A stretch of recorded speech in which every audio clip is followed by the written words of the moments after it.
Good morning, dear students.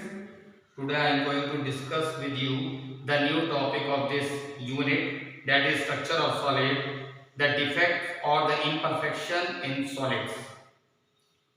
Actually, what is an ideal crystal? An ideal crystal is that which has the same unit cell and contains the same lattice points throughout the crystal. For example, in classroom 40 students are there. 20 of them are boys and 20 of them are girls. And for 40 students, 40 seats have been placed in that classroom. All the students are present in that particular day and they all were occupying their respective seats. So that classroom is considered as an ideal classroom. Similarly, an ideal crystal is that which has the same unit cell and contains the same lattice points throughout the crystal.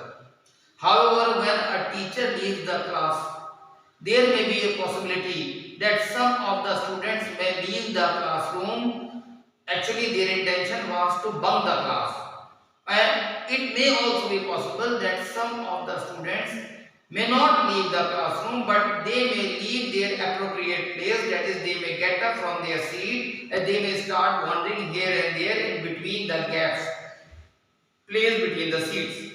So that constitutes a defective classroom.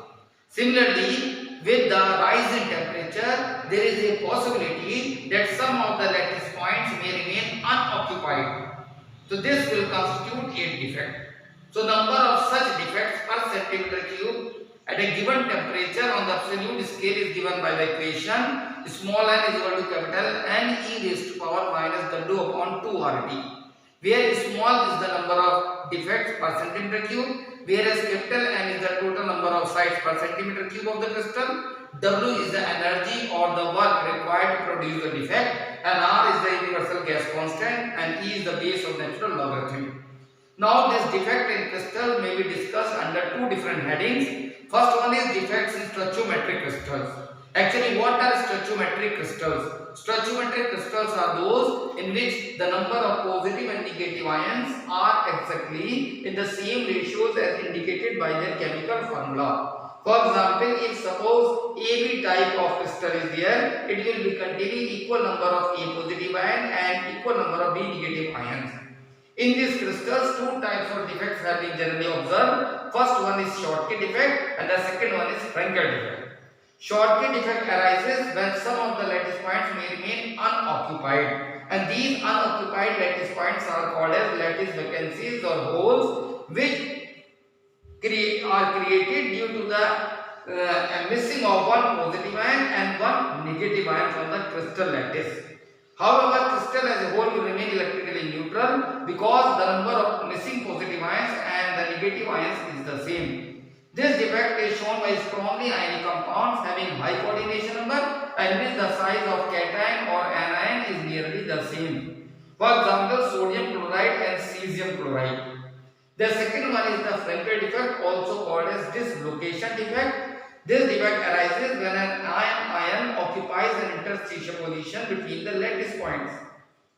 It has been observed in this type of defect, positive ion is more likely to occupy a position in the interstitial space rather than its own appropriate site in the lattice, on account of which a hole is created in the lattice.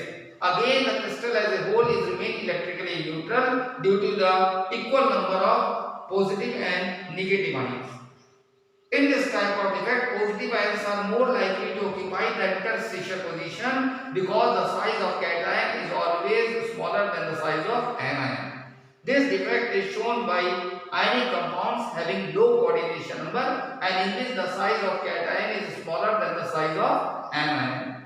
For example, silver bromide and zinc sulfide are the two compounds which show this type of defect. In silver bromide, some of the silver ions are missing from their regular position and they occupy some other position, that is interstitial site. And the presence of silver ions in the interstitial site of the silver bromide crystal is responsible for the formation of photographic image or exposure of silver bromide crystals to light.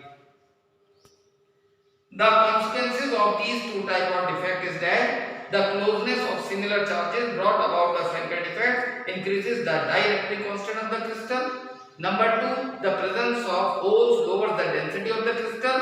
Number 3, presence of holes also lowers the lattice energy or the stability of the crystal. Number 4, the consequence of core-dipole effect is that the crystal is able to conduct electricity to a smaller extent by an ionic mechanism.